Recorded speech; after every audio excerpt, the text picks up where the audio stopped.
I'm baited into controversy for embracing some of the views of Apostle Chiwenga. Kana uida kuziva kuti zvinoshosha zvokuroora munhu akashandiswa izvo, ingomubvunza kuti paaibviswa umhandara zvaiita sei. As they say, you might hate the message but don't shoot the messenger. I'm sure kuti video rinoni richatsamwisa vanhu vakawanda. There are certain churches that attract empty heads all in all. Also, by the end of this video, ndoda kuti mundiudze kuti Apostle Chiwenga ndepese here paakutaura chokwadi or is now taking things too far. This is Hasta and I'm a professional YouTuber.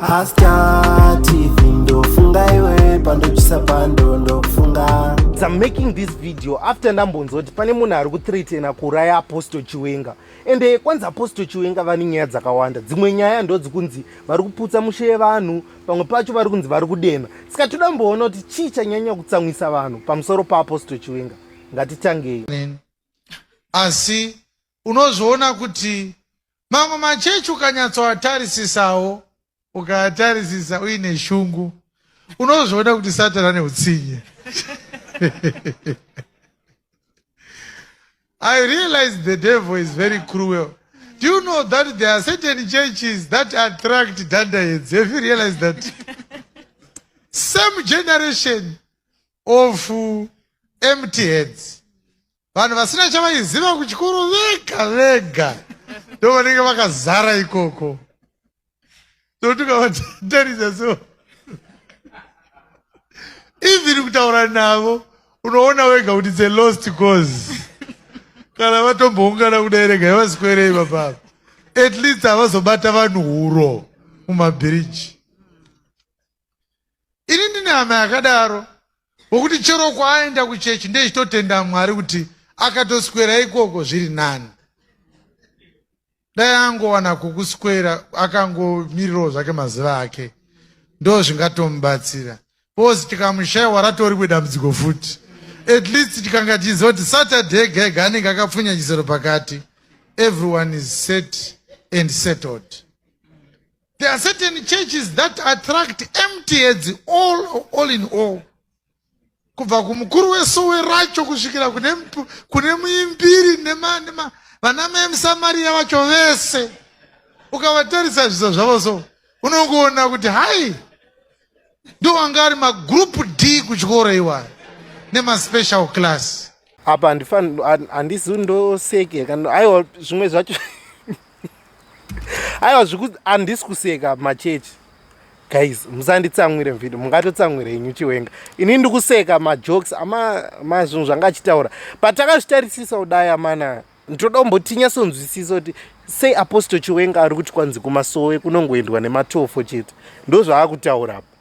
But inena hangu apa handisi kuda kupindira guys, because ndotoziva kuti kutori kune ana madzibaba vatori nemari vanotofamba nemaGD6 nechi. Saka ngatimbonzwisisa kuti sei ari kudaro. Maybe tikumhanyirawo muchacha. Ngatimboona kuti Apostle Chiwenga sei vachiti kwanzi kwakazara madhanga. Kuurayiwa nemaspecial class. Ukadzinzwa ndimi dzacho broken English yega unonyatsoona kuti shungu dzekutaura chirungu dziripo dzaakutaurwa dziri chiri mundimi chirungu chachiya. Divine under glory control. Hosanna Jesus inside. Holiness forsaken. Regimental international. 4x4 Michael.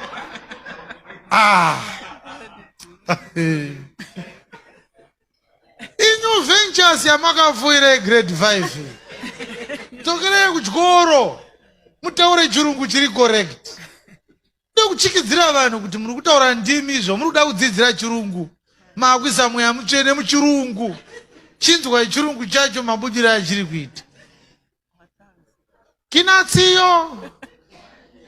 Hosana mambo. Kusvikira munhu akuzviti madzibaba endi bai. Unonyatsoona kuti idhanda hedhi remhande pamusoro.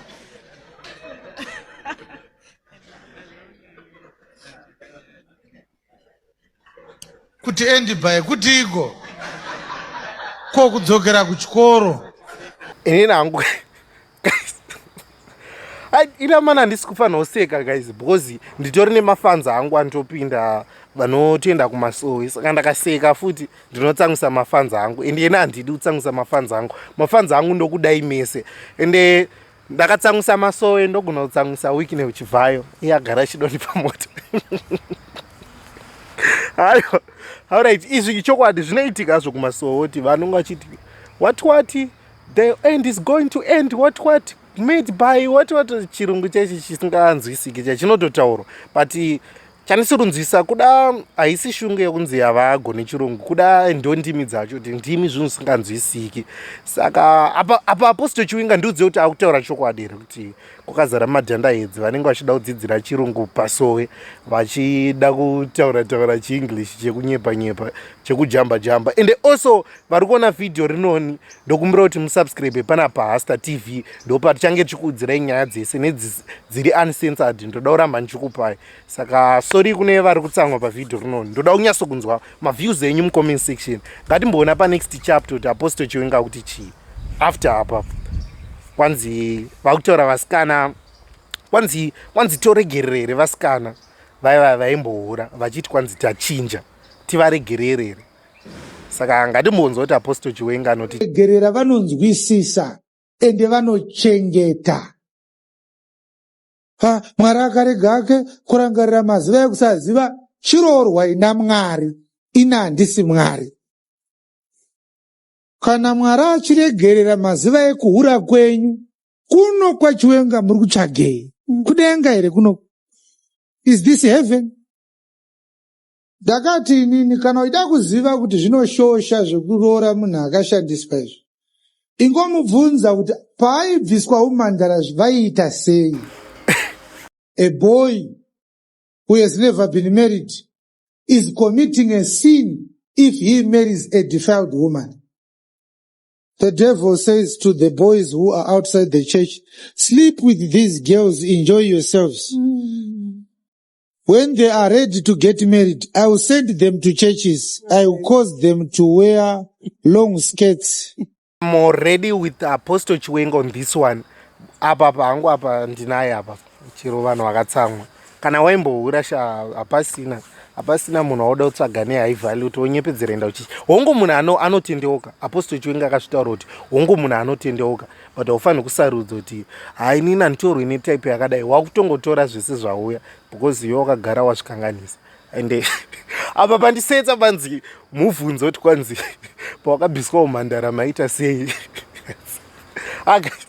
Alright, ngatimbocontinue on this one. I think iri shoko rinotobatsira young men out there vada kuzorora kana kuti iwewe kana une mwana wako achada kuzorora mungwarire kwanza vasikana vari kupfeka ma long dress munyepedzero nge vakadzikama asi vachihide past yawe but angatimbotanga taona guys to become softer in 2 years time. Everyone will be in her own matrimonial home.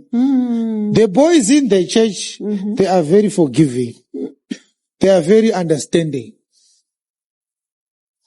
Uda kuroorwa naPatrick kwete Mwari zvekuti wakaregererwa kuhura kwako enda unotaura naMwari.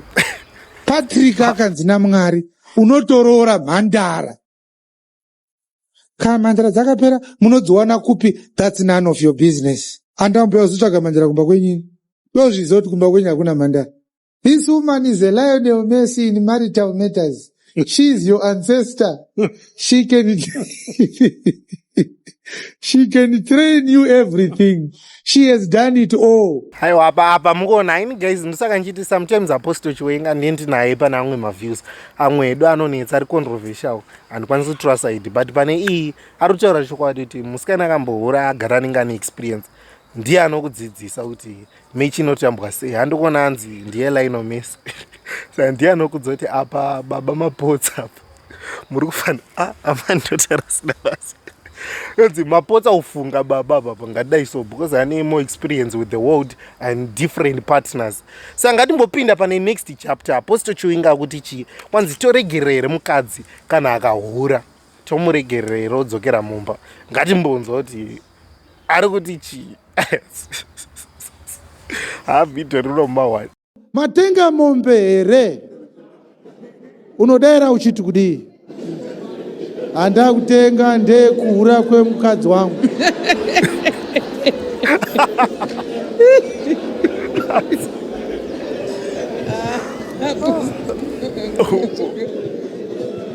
Hapana kana wakakwana, hapana chaunofanirwa kupiwa kana mukadzi akahura.